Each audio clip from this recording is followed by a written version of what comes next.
Yung ating gwardiya rito nung wala kami. Kaya kami nagbalik dito sa aming pinababakuran ay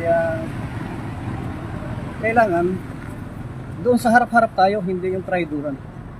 Yung ugali niyo at pinapakita, matatapang kayo pagka kaya-kayanan nyo yung pinapasok nyo. Ngayon nyo pasukin, andito ako, hihintayin ko kayo. Pumasok kayo dito at na magkaintindihan tayo. Hindi yung wala ako tsaka kayo papasok. Nakita natin kung paano mainam sa atin yung ating ginagawa. Kailangan tuloy-tuloy na natin. Hindi yung magta-triguran. Harapan tayo mismo ang may problema, tayo ang magharap-harap. Tayo ang kailangan magkita-kita rito.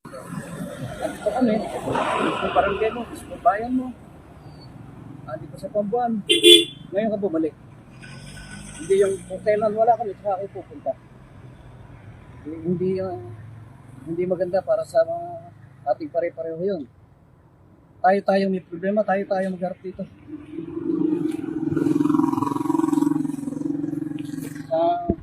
Sa kaalaman po ng lahat, sila ang pumunta rito, hindi kami ang dumayo sa kanila.